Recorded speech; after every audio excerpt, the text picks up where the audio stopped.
नमस्कार। SPT news में आपका स्वागत है। पेश है आज 6 मार्च 2026 शुक्रवार शाम 7:15 राजस्थान की बड़ी खबरें। संघ लोक सेवा आयोग ने सिविल सर्विस परीक्षा 2025 का अंतिम परिणाम घोषित कर दिया है। इस बार राजस्थान के कोटा के रहने वाले अनुज अग्निहोत्री ने ऑल इंडिया रैंक 1 हासिल कर टॉप किया है।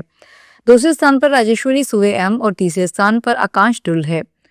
कुल 958 अभ्यर्थियों का चयन विभिन्न सेवाओं के लिए हुआ है। जारी अधिसूचना में कहा गया है कि सभी चयनित उम्मीदवारों को नियुक्ति प्रक्रिया से संबंधित निर्देश जल्द ही भेजे जाएंगे। अलवर के बहरोड के केशवाना औद्योगिक क्षेत्र स्थित एरोमेटिक अलाइड केमिकल फैक्ट्री में आज शुक्रवार को भीषण आग लग गई। आग लगने से फैक्ट्री परिसर में अफरा तफरी मच गई। फैक्ट्री प्रबंधन ने तुरंत दमकल विभाग और पुलिस को सूचना दी। 8 दमकल की मदद से फैक्ट्री के बाहरी क्षेत्र में आग पर काबू पा लिया गया। आग केमिकल से भरे एक हिस्से में लगी, जिसके कारण कुछ ही देर में लपटें तेज हो गई और धुएं का गुबार दूर दूर तक दिखाई देने लगा। फैक्ट्री परिसर के आसपास से लोगों को दूर किया गया। आग लगने के कारणों का अभी पता नहीं चल पाया है। राजस्थान के शिक्षा मंत्री मदन दिलावर ने आज राजस्थान विधानसभा में कहा कि कांग्रेस राज के दौरान नागौर जिले के डेगाना विधानसभा क्षेत्र में विधायक कोष से स्कूलों के लिए दरी पट्टी खरीदने में हुई गड़बड़ी की जांच होगी। जहां से पहले डेगाना के तत्कालीन ब्लॉक शिक्षा अधिकारी को सस्पेंड करता हूं, इससे पहले प्रश्नकाल के दौरान सवाल लगाने वाले भाजपा विधायक गैर हाजिर मिले तो स्पीकर वासुदेव देवनानी नाराज हो गए। उन्होंने कहा कि सवाल लगाकर सदन से गैर हाजिर रहना गलत। कल भी 3-4 विधायक नहीं थे। इससे पहले आधुनिक और डिजिटल लाइब्रेरी को लेकर शिक्षा मंत्री मदन दिलावर और उपनेता प्रतिपक्ष रामकेश मीणा के बीच नोकझोंक हो गई। नागौर जिले के हरसौर में 10 टन अवैध विस्फोटक बरामद होने के मामले में प्रशासन ने मुख्य आरोपी सुलेमान खान के खिलाफ बड़ी कार्रवाई की है।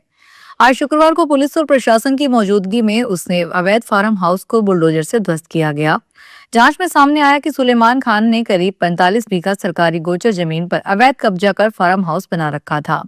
24 फरवरी को उसके कब्जे से भारी मात्रा में विस्फोटक मिलने के बाद पुलिस ने उसे और उसके 4 सप्लायर्स को गिरफ्तार किया था। मौके पर राजस्व विभाग के अधिकारियों के साथ भारी पुलिस जाब्ता तैनात है ताकि किसी प्रकार की अव्यवस्था न हो।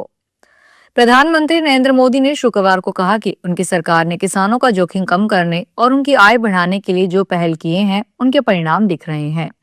मोदी ने राष्ट्रीय वेबिनार की श्रृंखला में शुक्रवार को तीसरी वेबिनार का उद्घाटन करते हुए कहा कि करीब 10 करोड़ किसानों को 4 लाख करोड़ रुपए से अधिक की पीएम किसान सम्मान निधि मिली है। दिन भर के इस वेबिनार का विषय कृषि और ग्रामीण क्षेत्र में बदलाव है।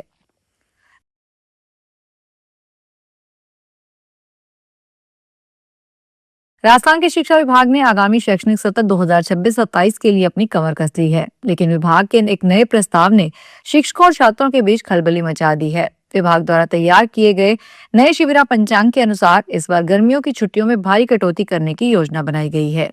जहां अब तक छुट्टियां 45 दिनों की होती थी, वहीं अब इसे घटाकर केवल 36 दिन करने का प्रस्ताव रखा गया है। करीब 20% अवकाश काट लिए गए हैं।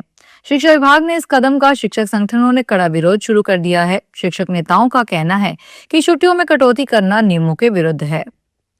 चूरू जिले के रतनगढ़ में दिन दहाड़े एक परचून की दुकान से 3 लाख रुपए की नकदी और बही खातों से भरा एक बैग चोरी हो गया। यह घटना आज शुक्रवार को शहर के पूर्वी बाजार में हुई, जिससे व्यापारियों में हड़कंप मच गया। जानकारी के अनुसार ओम प्रकाश चौधरी की परचून की दुकान पर उनके बेटे पुनीत चौधरी ग्राहकों को सामान दे रहे थे। इसी दौरान उन्होंने 3 लाख रुपए नकद और बही खातों से भरा थैला गद्दी पर रख दिया। तब एक अज्ञात युवक पुनीत के पास आया और बताया कि उनकी चप्पलें दुकान से दूर रखी है। पुनीत जैसे ही चप्पलें लेने के लिए दुकान से बाहर गए, उस अज्ञात चोर ने गद्दी पर रखा थैला चुरा लिया और मौके से फरार हो गया। सीकर की धार्मिक नगरी खाटू श्याम जी में 21 से 28 फरवरी तक बाबा खाटू श्याम जी का फाल्गुनी मेला आयोजित हुआ, जिसमें करीब 19 लाख श्रद्धालु बाबा के दर्शन करने के लिए पहुंचे। मेला शांतिपूर्ण तरीके से संपन्न होने के बाद आज पुलिस और प्रशासन के अधिकारियों ने रिंगस से खाटू तक 17 किलोमीटर पदयात्रा की। SP Praveen Nayak Tunawat, additional SP doctor Tejpal Singh सहित पुलिस और प्रशासन के कई अधिकारियों ने रिंगस स्थित परशुरामपुरिया धर्मशाला में पूजा अर्चना के बाद हाथों में निशान लेकर यात्रा शुरू की। इसके बाद सभी शाम भक्तों ने थिरकते हुए खाटू श्याम जी पहुंचे। जोधपुर नगर निगम की ओर से ट्रैफिक में बाधा बन रहे अतिक्रमण को हटाने की कार्रवाई आज शुक्रवार को घंटाघर क्षेत्र में हुई। इस दौरान टीम ने घंटाघर में अस्त व्यस्त खड़े रहने वाले ठेलों, सामान आदि को हटाया गया। इस कार्रवाई में ट्रैफिक पुलिस भी शामिल रही। जोधपुर के घंटाघर बाजार में खरीदारी करने को लेकर कई गांव से लोग आते हैं। यहाँ मार्केट में नई सड़क के दोनों छोर पर दुकानदार बरामदा में अपना सामान रखते हैं, वहीं ठेले वाले सड़क पर खड़ा हो जाते हैं, जिसकी वजह से यहाँ सुबह और शाम के समय ट्रैफिक जाम हो जाता है। जयपुर के भट्टा बस्ती थाना क्षेत्र में नमाज के दौरान दीवार गिरने से 10 युवक मलबे के नीचे दब गए। घटनास्थल पर अफरा तफरी मच गई। सूचना पर पुलिस और स्थानीय लोगों ने मिलकर बचाव कार्य शुरू किया। सभी 10 युवकों को मलबे से बाहर निकाला गया। घायलों को कामाठी अस्पताल ले जाया गया। 2 की हालत गंभीर होने पर उन्हें एसएमएस अस्पताल रेफर कर दिया गया।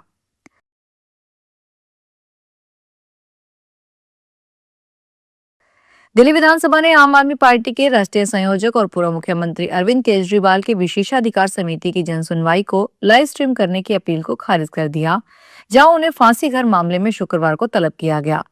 दिल्ली विधानसभा सचिवालय द्वारा जारी पत्र में कहा गया है कि श्री केजरीवाल ने 3 मार्च को लिखे अपने पत्र में विशेषाधिकार समिति की कार्यवाही की लाइव स्ट्रीमिंग की अनुमति मांगी थी।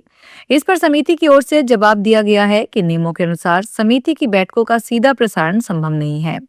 पत्र में यह भी कहा गया है कि संसद या किसी अन्य राज्य की विधानसभाओं में भी विशेषाधिकार समिति की बैठकों के प्रसारण का कोई उदाहरण नहीं है। महिलाओं की समस्याओं के त्वरित समाधान और उन्हें न्याय दिलाने के उद्देश्य से राष्ट्रीय महिला आयोग आपके द्वार कार्यक्रम के तहत सोमवार 9 मार्च को जयपुर में महिला जन सुनवाई का आयोजन किया जाएगा। इस जन सुनवाई में राष्ट्रीय महिला आयोग की अध्यक्ष विजया राहटकर और स्वयं उपस्थित रहकर महिलाओं की शिकायतों और समस्याओं की सुनवाई करेगी।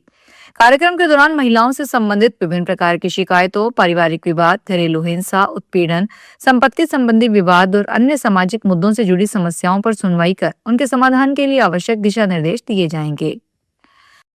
दिल्ली विधानसभा ने विशेषाधिकार समिति की सुनवाई के मद्देनजर परिसर में केवल प्रवेश समिति के सदस्यों को ही दिया जाएगा। इसके अलावा अध्यक्ष, उपाध्यक्ष, मुख्यमंत्री और मंत्रीगण, मुख्य सचेतक तथा नेता प्रतिपक्ष को परिसर में आने की अनुमति होगी। विधानसभा सचिवालय ने शुक्रवार को जारी एक बुलेटिन में बताया कि आज विधानसभा परिसर में प्रवेश को लेकर विशेष व्यवस्था लागू की गई है। यह निर्णय विधानसभा अध्यक्ष के निर्देश पर लगाया गया है।